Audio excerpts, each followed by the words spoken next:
bueno, hablabas de los tipos negativos, ahora entraremos con ello. Realmente en el capitalismo, que lo has nombrado, no tiene ningún sentido.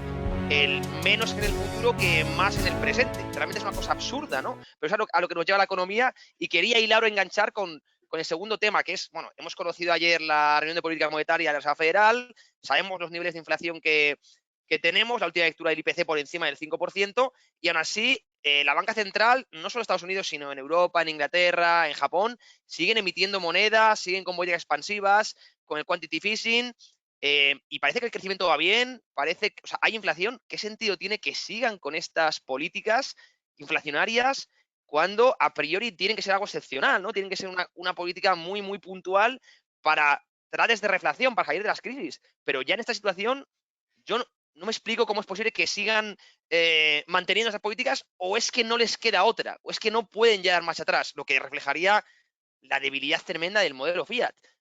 ¿Qué opinas? Es que es tremendo lo que estamos viviendo. Creo que histórico, además.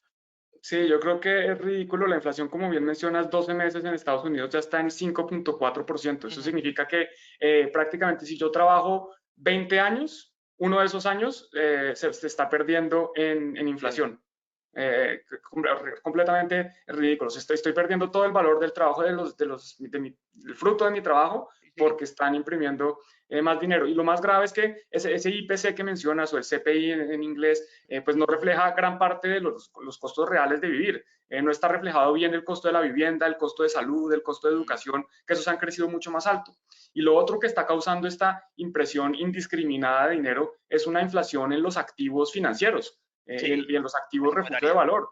Entonces eso también está creando, más que una inflación que afecte a todos, está creando una diferencia de clases, está Mm, ampliando la diferencia, el gap, la brecha entre los ricos y los pobres, porque los ricos que ya tienen activos, que ya tienen acciones, que ya tienen activos duros, pues esos activos están subiendo a un ritmo mucho más grande. La inflación está creciendo al 5, pero el mercado accionario está creciendo por encima del 10. Entonces, los ricos se están haciendo más ricos porque todo ese dinero al final está yendo a inflar sus propios activos, y los pobres, pues no solo cada vez más pobres, sino que además cada vez les cuesta más todo. Yo creo que cada vez es más difícil para una persona poder adquirir una vivienda por culpa de esto. Tú mencionas, por mm, ejemplo, que estas medidas deberían ser tomadas en casos excepcionales y de sí. forma controlada y no mantener imprimiendo dinero. Ya llevamos más de un año imprimiendo Mm, trillones. Es que la base monetaria se ha prácticamente duplicado año y medio, que eso nunca se había visto en la historia. Yo pienso que nunca debería haber una entidad o una persona o un grupo de personas que tiene el poder de decir cuánto van a imprimir, no solo cuánto van a imprimir, sino cuándo lo van a hacer, y lo más grave, a quién dárselo. Porque es que eso es lo que es más grave, que ellos deciden, bueno, vamos a imprimir dinero y a quién se lo vamos a dar. sí. Entonces, primero se lo damos a los gobiernos vía compra de estos bonos. Después se lo damos a los bancos para que presten. ¿A qué tasa se lo damos? No, se lo damos al cero para que ellos le presten a la gente. Eso sí, a la gente sí le prestamos más caro. Y también después con la recompra de estos activos. Entonces compran, Mm. incluso en 2008, pues todo el tema de los activos tóxicos. Hoy en día ya están empezando bancos centrales a comprar acciones. Eso es completamente ridículo. Sí, Eso sí. no debería estar pasando, y eso es precisamente porque tenemos unas entidades que tienen el control y tienen todo el poder para decidir cuándo imprimir, cuánto imprimir y a quién dárselo. Eso es gravísimo. Y bueno, evidentemente lo que decía, que parece que no pueden dar ya más atrás, porque ahora mismo una política contractiva posiblemente derrumbe el mercado, derrumbe a los tenedores que tú comentabas, que son los más protegidos en todo este experimento monetario. Y bueno, precisamente en el seno de esta crisis nació Bitcoin, ¿no? Te estaba escuchando antes en un vídeo de tu canal de YouTube, que se llama La Crisis 2008, precisamente con la quiebra de Lehman Brothers que comentabas, ¿no? Y bueno, pues la crisis financiera con las hipotecas subprime, que por cierto también decía en su día Bernanke que era algo transitorio, como ahora la inflación, ya vimos en qué acabó la cosa. Nació Bitcoin, el bloque Génesis, nació evidentemente para luchar contra este experimento que, como dices, está haciendo que crezcan las desigualdades, está desvirtuando el mercado, los precios, realmente está acabando con desde mi punto de vista, esto es una opinión muy personal, con el capitalismo, ¿no? El capitalismo por lo menos del lado monetario. ¿Es Bitcoin realmente una solución ante esto? O rollo lo que era el oro en su día, pero incluso mejor. O bueno, puede ser una pequeña piedra para futuras criptodivisas. ¿O crees que ya Bitcoin puede ser realmente, y te pido sinceridad, una solución para acabar con los problemas de este sistema monetario? Sí, definitivamente yo creo que es una opción y es la opción más factible en este momento. Por eso también, de cierta forma, decidí, más que invertir mi dinero en Sí. Bitcoin, porque no tenía mucho, yo era un emprendedor, como te decía, Sí. decidí dedicar mi carrera a esto. O sea, si yo dedico mi carrera es que estoy muy bullish, muy positivo frente a esto. Yo estoy decidiendo dedicar el tiempo, que es lo único que tengo, a esta tecnología, a esta revolución, a este nuevo sistema monetario que estamos viviendo. Entonces yo creo que sí tiene el potencial. Hoy en día es la alternativa más viable, pero incluso si volvemos a el patrón oro, yo creo que Sí, ganamos. O sea, yo creo que Bitcoin ganó. sí, sí. Logramos lo que queríamos, que era precisamente quitarle el poder a los gobiernos de imprimir dinero. Yo no creo que si volviéramos al patrón oro sería un retroceso, todo lo contrario. Creo que sería un avance volver a quitarles el poder. Es que yo creo que gran parte de los problemas que tiene la humanidad en este momento es precisamente que hay unas entidades que tienen muchísimo poder y hacen con su poder lo que le da la gana. Entonces, por ejemplo, Estados Unidos utiliza el dólar como una herramienta, es una herramienta literalmente para hacer lo que quieren, para invadir países, para financiar guerras, para comprar petróleo, para todo. Ellos no tienen que pagar, o sea, cuando Estados Unidos necesita petróleo, ¿qué hace? Simplemente imprime y con eso compra Sí, petróleo. O sea, no le costó nada imprimir dinero, es que ni siquiera lo tiene que imprimir, es digital, son unos botones, son unos y sí, ceros, sí. Los unas cuentas apuntes. bancarias. Sí. No, no, Y algo que quiero profundizar un poquito, que ya mencionabas antes y se ujú, me pasó, es que si esto es inevitable, ¿qué pueden hacer los bancos centrales? Y como yo lo veo es que están pateando la lata, ¿no? O sea, hay un problema, entonces el problema está llegando, entonces, bueno, ¿cómo lo solucionamos? Imprimamos billetes, empecemos como si fuera a apagar un incendio, pero en vez de echarle agua le echamos gasolina, echémosle más. sí, Y después entonces la lata se va un poquito más lejos. Y después sí, llegamos sí. otra vez y la volvemos a patear.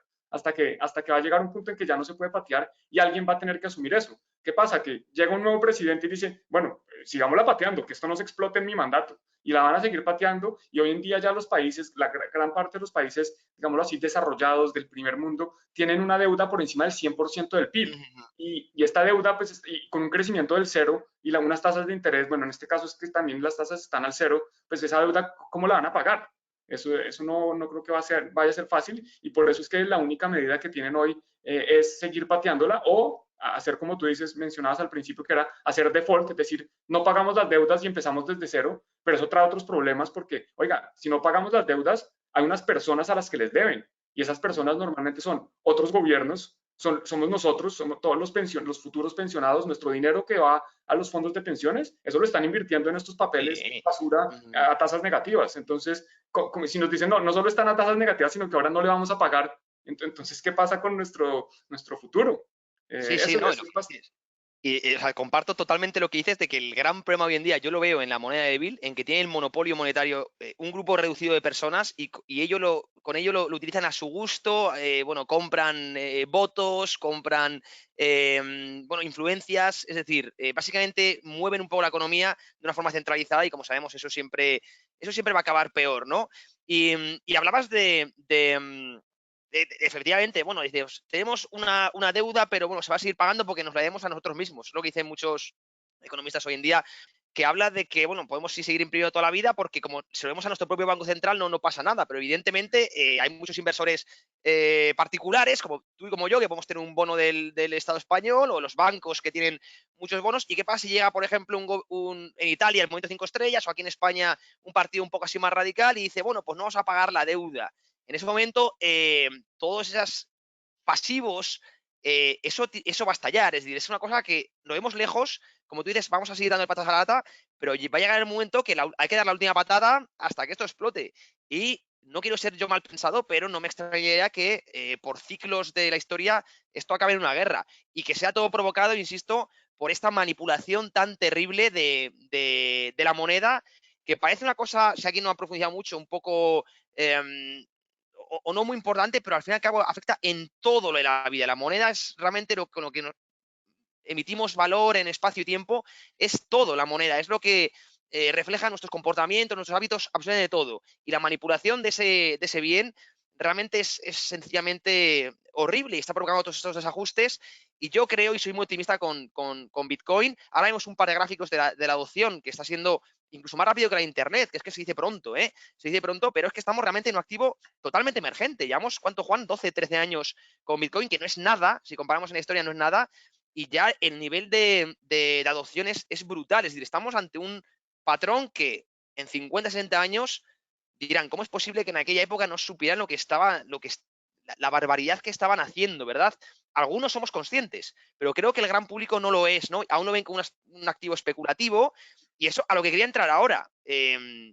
¿Cómo convencemos, o bueno, si tenemos que persuadir, digamos, a la persona, tú que divulgas mucho en tu canal de YouTube, en tu página web, en podcast, cómo persuades, cómo convences de que no es un activo especulativo, de esa tremenda volatilidad que vivimos, de que la gente adquiera Bitcoin, incluso que lo empiece a utilizar, ¿no? Como activo monetario o como depósito, por lo menos como depósito de valor?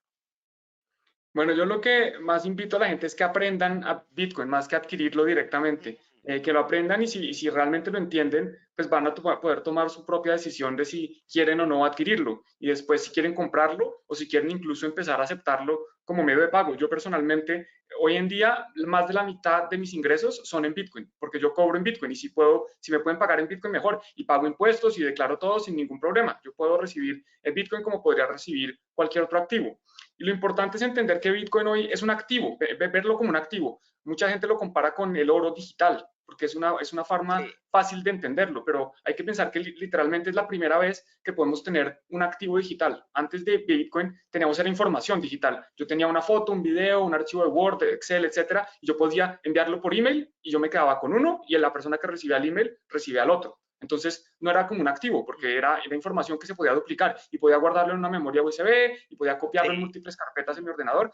Y esto con los activos pues no se podía hacer porque yo no podía tener, por ejemplo, $100 y después copiarlo y pegarlo en otra carpeta y ahora tengo 200 y después se lo envió por email a mi hermano y yo tengo 200 y él se queda con otros 100 que le llegaron por email. Pues eso no funcionaría. Bitcoin cambia eso y Bitcoin realmente, si yo tengo un Bitcoin, yo soy el único que lo tengo. Y si lo envío, lo dejo de tener y la persona que lo recibe es el único que lo tiene, ¿cierto? Entonces es la primera vez que tenemos un activo digital. Una vez entiende uno que Bitcoin es un activo, como puede ser una piedra, como puede ser el oro, como puede ser el petróleo, un ladrillo, cualquier cosa, como puede ser un activo, es algo que sí. existe y que solo una persona puede tener. Ya vemos que Bitcoin tiene unas características bastante interesantes. Por ejemplo, que yo lo puedo enviar a cualquier lugar del mundo en cuestión de segundos con Lightning Network o minutos si lo quiero hacer on-chain. Entonces, buenísimo, es un activo, yo un ladrillo, un oro, cualquier cosa no lo puedo enviar aquí a Australia, no, se demora días en llegar y es muy costoso de enviar. Entonces eso es una propiedad interesante. Adicionalmente, sabemos que es un activo limitado y por eso también se hace el símil con el oro. Nadie puede imprimir más oro de la nada. Claro. Está el oro que hay y está el Bitcoin que hay y punto. Y hay una forma que sabemos cómo se va a sacar el Bitcoin, cómo se van a creando estas nuevas unidades de Bitcoin y después vemos que tiene muchas otras propiedades que no me lo pueden quitar, que es inconfiscable, que es neutral, que ningún gobierno está utilizándolo para financiar guerras, como bien mencionabas que esto puede terminar en una guerra porque para los gobiernos es lo más fácil, ¿no? Simplemente vamos a echarle la culpa a otro, vamos a acabar Claro. con ese otro y vamos a empezar desde cero. Entonces, con Bitcoin no pueden hacer eso, porque los gobiernos, la razón por la que se acabó el patrón oro era porque Estados Unidos estaba financiando la guerra de Vietnam con impresión de dinero. Imprimieron tantos dólares que los dólares ya no estaban garantizados por el oro que tenían guardado. Otros países se dieron cuenta, oiga, ¿cómo así que Estados Unidos imprime dólares? Esos dólares ya no respaldan nuestro oro. Más bien, ¿sabe qué? Vamos a reclamar nuestro oro. Tenemos unos dólares, vamos a pedir nuestro oro. Estados Unidos, Richard Nixon en 1971 dijo, ¿sabe qué? No más, yo ya no les dejo reclamar su oro. Todo Sí. empezó por esto de financiar guerras. Con Bitcoin no se puede hacer eso. Y entonces Bitcoin nos permite eso, tener un activo que nadie nos puede imprimir más encima, que nadie nos puede diluir la cantidad que tenemos. Si yo llego a tener un Bitcoin, tengo uno de 21 millones. Nadie me puede, nunca va a ser uno de 42 millones. Con el dólar, yo tengo hoy un dólar, pero mañana ese dólar es uno de muchos más y en 10 años ese va a ser uno de por ahí 10 veces más porque cada vez, como decía, los imprimen más. Entonces, cuando uno se da cuenta del poder de Bitcoin, de las propiedades que tiene, ya puede tomar sus propias decisiones de si quiere tenerlo o no y para qué. Porque yo personalmente lo utilizo como forma de ahorro e inversión, digámoslo así, al mismo tiempo, porque sí, yo considero que hoy todavía pues es un activo especulativo, es muy volátil. La gente que quiere Sí. guardar valor pensando en la próxima semana, pues Bitcoin no es el mejor activo porque hoy todavía se mueve mucho con relación a el dólar o al euro o a las monedas, digámoslo así, tradicionales. Pero también algo que es importante es que Bitcoin está programado para no perder valor, o por lo menos para que un Bitcoin siempre sea un Bitcoin. El dólar, el euro Sí. están programados para perder valor. O sea, los bancos centrales tienen un mandato de tener una inflación. Hay una Sí. inflación, Sí. sí, controlada, pero está programado. O sea, si los bancos centrales hacen bien su trabajo, el euro, el dólar, el yuan, todo pierde valor todos los años. Entonces, ¿qué prefieren tener? ¿Un activo que está hecho para perder valor o un activo que está hecho para no perder valor? Pues yo ya tomé mi decisión y Sí, trato sí, de sí. compartirle esa decisión a la gente.